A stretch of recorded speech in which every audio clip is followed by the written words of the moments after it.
Welcome back नाजरीन। मशरक़ व मग़रिब में तेरे दौर का आगाज़ है में हमारे मेहमान अबू वक़ास आबिद नज़ीर साहब बहुत दिलचस्प और बहुत मालूमाती डाटा से हमारे नाजरीन के साथ शेयर कर रहे थे।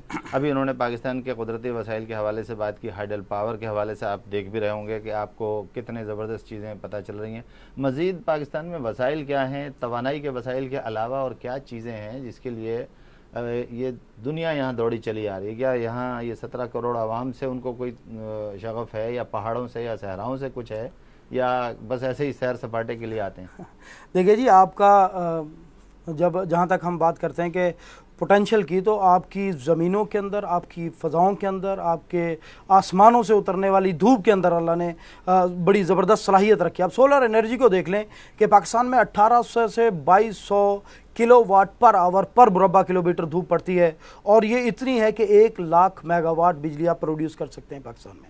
आपकी ज़रूरत 24,000 मेगावाट अप्रॉक्सीमेटली थी 2010 में, और ये 1 लाख पैदा हो सकती है। महंगी नहीं पड़ेगी इसके बनाना, इसके प्लांट लगाना? देखें, सूरज निकल रहा है जब से दुनिया बनी है, और यकीनन क़यामत की दीवारों तक निकलता रहेगा। एक मरतबा इसको इंस्टॉल करना पड़ता है। यूरोप के अंदर इसको इस्तेमाल किया जा रहा है, ये आपके रेंटल प्लांट से महंगा नहीं पड़ता। यूरोप के अंदर इसको इस्तेमाल किया जा रहा है। इस्लामाबाद के अंदर बहुत सी जगहों पर ये लगा है। जनूबी पंजाब में ट्यूबवेल्स इसके ज़रिए चलाए गए थे, बाकायदा तौर पर इससे ट्यूबवेल चल रहे थे, लेकिन न जाने क्यों तवज्जो नहीं की गई। और हालांकि हमारे पास ये बहुत बेहतरीन रिसोर्स है, हमें बाहर से कुछ नहीं मंगवाना पड़ेगा, धूप आसमानों से उतरती रहेगी। और उसके बाद मैं हैरान हूँ कि आप देखें, गैस के ज़ख़ायर को देख लें अपने, कि हमारी टोटल एनर्जी की कंजम्पशन का 29% जो है वो गैस है। और बलूचिस्तान, सिंध, उसके अलावा 16 आपके ज़ख़ायर मज़ीद निकले। और कोहाट के अंदर तो जो ज़ख़ीरा निकला है उसके बारे में तो वाज़े तौर पर बल्कि मीडिया बता रहा है कि ये 30 बिलियन क्यूबिक मीटर के ज़ख़ायर हैं जो सदियों तक पाकिस्तान को चला सकते हैं। लेकिन मजबूरी ये है कि आपको ये दोनों आलमी इदारे कह रहे हैं कि वो लाइनें ना डालें जो आप डालना चाहते हैं, क्योंकि ये बहुत बड़ा प्रोजेक्ट है और आपने हमारे कर्जे देने। वो गवर्नमेंट को देखें, आपको चारों तरफ से आइसोलेट करके खड़े में हैं, और वो आपके हर उस मंसूबे को रोक रहे हैं जिससे आपको मुनाफा हो सकता है। देखें कि किस तरह मीडिया के अंदर ये बात ओपन आ रही है कि शायद पाकिस्तान की किस्मत ही बदल जाए। और ये आपके कोहाट के एक ज़ख़ायर हैं, और ये ज़रूरी नहीं कि यही ज़ख़ायर हैं, पूरे पाकिस्तान के अंदर मुसलसल मुसलसल। और हैरत की बात है कि बरतानिया की पार्लियामेंट में आपके बारे में कहा गया था कि 10 साल में ये डिज़ोल्व हो जाएगा। इसकी लोकेशन, इसकी सिचुएशन ऐसी है, 10 साल में पाकिस्तान ख़त्म हो जाएगा। लेकिन अल्हम्दुलिल्लाह इन 2011 60-64 साल बाद हम मौजूद हैं, और इस ज़मीन पे के ऊपर मौजूद हैं, और आज इस ज़मीन के ख़जाने खुल रहे हैं। आप तेल को देख लें, हैरत होती है कि 40,000 बैरल तेल रोज़ाना आप पाकिस्तान की मिट्टी के नीचे से निकाल रहे हैं। 40,000 आपकी टोटल तेल की ज़रूरत का 52% आपके मुल्क के अंदर से निकल रहा है। पिछले दिनों में सिंध में एक चाइनीज़ कंपनी के इंजीनियर मिले, मुझे कहने लगे कि मैंने उससे पूछा what are you doing here, यहाँ क्या कर रहे हो? उसने कहा एक्सप्लोरिंग द ऑयल, तेल का तलाश कर रहे हैं। और क्या कर रहे हैं?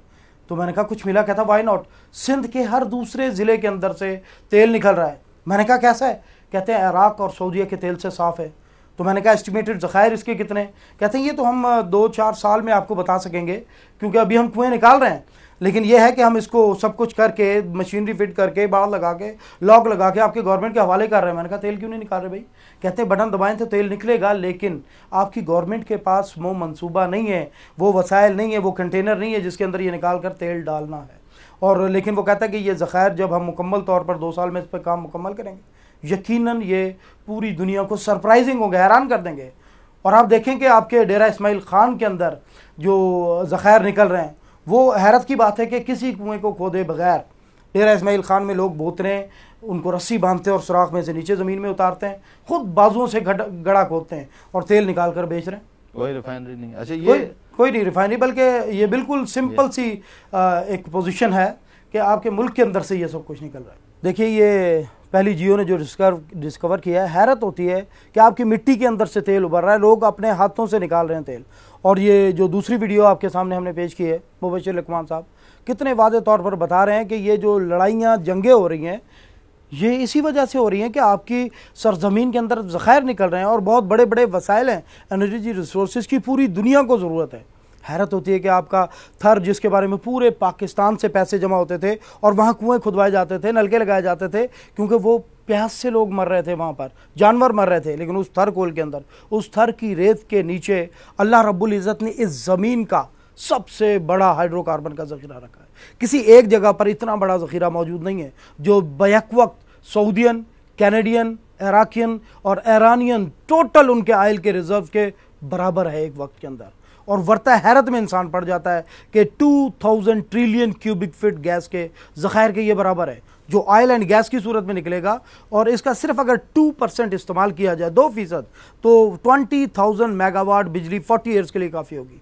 और अगर इस पूरे को आप देखें तो ये थाउजेंड्स ऑफ ईयर के लिए, पाकिस्तान के लिए काफ़ी है, बल्कि पूरे एशिया को ये तवानाई फराहम करने के काबिल है, इतना बड़ा आपका ज़ख़ीरा। और हैरत इस बात पे होती है कि पाकिस्तान के अंदर जो बिजली पैदा हो रही है वो 9% बिजली पैदा हो रही है कोल से। इंडिया के, चाइना के अंदर 72% कोल से पैदा हो रही है, इंडिया के अंदर 56% पैदा हो रही है। अमेरिकन हाइजेनिक उसूलों पर चलते हैं, वो मिट्टी कोयले से बचते हैं, लेकिन वो क्या कर रहे हैं, 50% अपनी बिजली कोल से पैदा कर रहे हैं। और दुनिया का एक जगह पे सबसे बड़ा ज़ख़ीरा आपके पास है और आप सिर्फ 9% बिजली क्यों इस सस्ते तरीके से, इतनी कम क्यों हम कर रहे हैं? देखें, इसके लिए इन्वेस्टमेंट चाहिए, बहुत बड़ी नहीं, $8 बिलियन की इन्वेस्टमेंट से इतनी बिजली पैदा हो सकती है कि आप पूरे पाकिस्तान को चला सकें। गैस निकालें, इससे तेल डीजल निकालें, लेकिन मामला है कि प्लानिंग, मैनेजमेंट नहीं है। आप मैनेज करें, आप हिसाब लगाएं, ये हमारा मंसूबा है, यहाँ से पैसे आएंगे, ये लोग काम करेंगे, इसमें ये पॉसिबिलिटीज़ हैं। लेकिन ऐसा नहीं है, हम यूरोपियन कंपनियों को मुंह बोले दाम पर चीज़ें दे देते हैं। जैसे आपके सामने ये रैकोडेक के ज़ख़ारे के बारे में क्या हुआ था, हैरत अंगेज़ तरीन सूरत हाल थी। रैकोडेक के अंदर के चागी की सरजमीन, वो सरजमीन जहाँ आपने एटमी धमाके किए, पूरी दुनिया उस वक्त हमें रोक रही थी कि एटमी धमाके नहीं करना, आपकी माशी नाकाबंदी हो जाएगी, आपके पास ऊपर ऐसे हालात हो जाएंगे, भूख और अफलास देखेंगे। और ऐसी सूरत हाल थी कि हमें डराया जा रहा था। लेकिन अल्लाह का शुक्र है कि उस वक्त हमने गैरत का सबूत दिया, एटमी धमाका कर दिया। और पूरी दुनिया के मुसलमान ये उम्मीद लगा रहे थे कि हम एटमी धमाका करेंगे। जिस दिन आप एटमी धमाका कर रहे थे, फ़लस्तीन की गलियों के अंदर खुशियाँ मनाई जा रही थी, वो बच्चे खुशियाँ मना रहे थे कि आज हम एटमी ताकत बन चुके हैं। और उसी चागी की सरजमीन में, रैकोडेक के इलाके में, अल्लाह ताला ने ज़मीन का कितना बड़ा, ज़मीन के अंदर सोने का ज़ख़ीरा निकाला। आपकी गवर्नमेंट को उन्होंने बताया 8 बिलियन रुपए, 8 अरब रुपए का ये ज़ख़ीरा है। लेकिन अपनी गवर्नमेंट को टीसीसी ने क्या बताया, उन्होंने कहा $270 बिलियन का ये ज़ख़ीरा है सोने का। और बिलियन डॉलर का मेरे ख्याल में हम पाकिस्तानियों के अलावा किसी और को इसका पता नहीं होगा कि कितना होता है, खुद अमेरिकन को अंदाज़ा नहीं, क्योंकि हमारी तो जान सूली पर लटकी हुई थी कि ये बिलियन कितना होता है। कैरी लोगर बिल पेश किया गया, 1.5 बिलियन की ऑफर हुई हमें, और उसके अंदर कहा गया कि मुरीद के तक अप्रोच दी जाएगी, कोयटा तक ड्रोन हमले करने दिए जाएंगे, अमेरिकन सोल्जर पाकिस्तान के अंदर उतरेगा अमेरिकन शनाख्ती कार्ड के ऊपर, वेपन रखेगा अमेरिकन शनाख्ती कार्ड के ऊपर, ड्राइविंग करेगा अमेरिकन शनाख्ती कार्ड के ऊपर, पाकिस्तान के अंदर वो होगा लेकिन उसके ऊपर कानून अमेरिका का लागू होगा और पाकिस्तान का कानून लागू नहीं होगा। ये शर्त इस ज़मीन की तारीख में, जो नॉन तारीख है मुझे इल्म है, वो सिर्फ जापान के ऊपर पेश की गई है।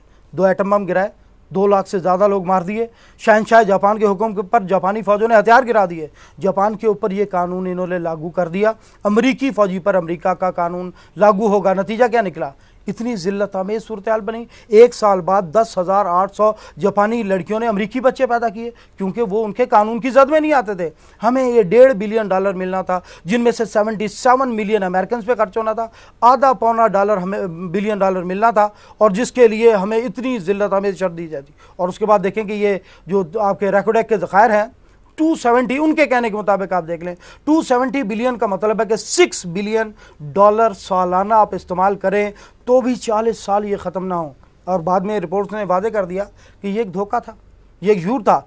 हकीकतन ये $1000 बिलियन से बड़े ज़ख़ायर है। अब क्या स्टेटस है इस रिकॉर्डिंग का? सुप्रीम कोर्ट ने नोटिस ले लिया और हुकूमत बलोचिस्तान के हवाले सब कुछ करने के बाद जो अथॉरिटीज़ हैं वो मजबूर हो रही हैं, उनको मजबूर किया जा रहा है। जिस तरह के आपके थरकोल के ऊपर आपको समर मुबारक ने कहा हम बिजली पैदा कर देंगे, लेकिन उसे इजाज़त मिली है 100 मेगावाट बिजली पैदा करने की। और इसके अंदर भी बहुत बड़ा धोखा है कि जब आप कोल से बिजली पैदा करते हैं ना, 100 मेगावाट थोड़ी पैदा करेंगे खर्चा ज़्यादा होगा, ज़्यादा पैदा करेंगे खर्चा कम होगा, तो बाकी सारे ठेके यूरोपियन कंपनियों को दिए जा रहे हैं। वो डायरेक्टली वो ईस्ट इंडिया कंपनी वाली पोजीशन है, यही आपके रैकोडेक की पोजीशन है कि उनसे छीन रहे हैं, कभी दे रहे हैं। अमेरिकन का दबाव आ रहा है कि ये ठेका यूरोपियन कंपनियों को दिया जाए, लेकिन मुझे उम्मीद है कि इंशाल्लाह कौम जाग चुकी है, हर फर्द अपनी पोजीशन को जान रहा है और ऐसा करने से रोक दिया जाएगा हुकूमतों को। यानी पाकिस्तानी कौम को ये पता चल रहा है कि ज़रा नम हो तो ये मट्टी बड़ी ज़रखेज़ है और हम कितने वसाइल वाले। लेकिन ये क्या सिर्फ वसाइल की जंग है?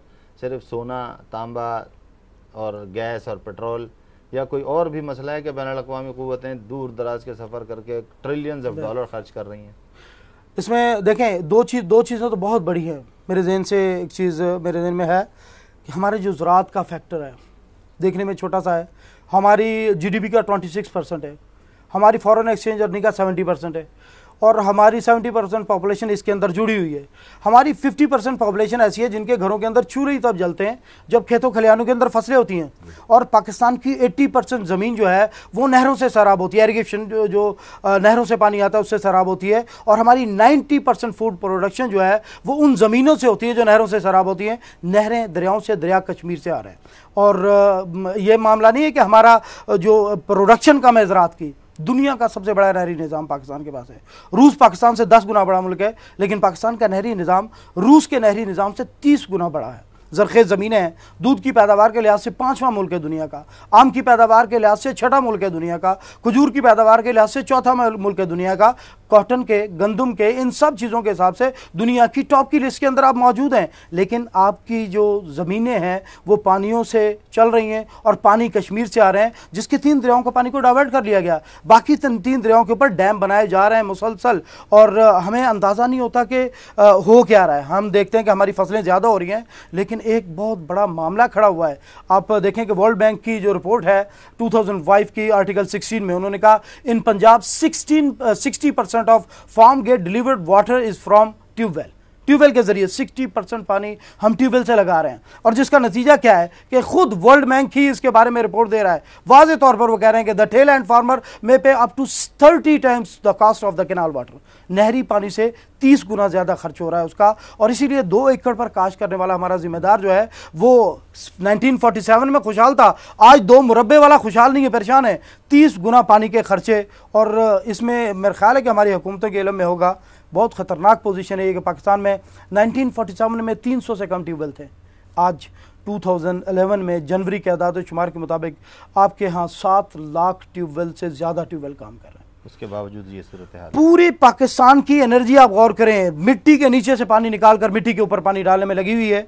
7 लाख ट्यूबवेल चल रहे हैं, आपकी एनर्जी, बिजली, लोड शेडिंग क्यों नहीं होगी? 7 लाख ट्यूबवेल आप चला रहे हैं, आपका तेल और बिजली का खर्चा, ये 7 लाख ट्यूबवेल बंद हो जाए, इंडिया हमारे हिस्से का पानी हमें छोड़ दे, जो हमारे दरिया डाइवर्ट किए गए हैं वो हमारी तरफ छोड़ दिए जाए, तो ये मामला खत्म हो जाएगा। है ज़राअत की कि ज़राअत हमारे पास इतनी अहम चीज़ है कि जिसके जरिए हम 70% अपनी मईशत अपने लोगों को पाल रहे हैं। हम अभी बात करेंगे कि पाकिस्तान की एक स्ट्रेटजिक पोजीशन है, उस पर बात करेंगे, एक छोटा सा वक्फा लेंगे। नाज़रीन, हमारी अबू वक़ास साहब से गुफ्तगू जारी है।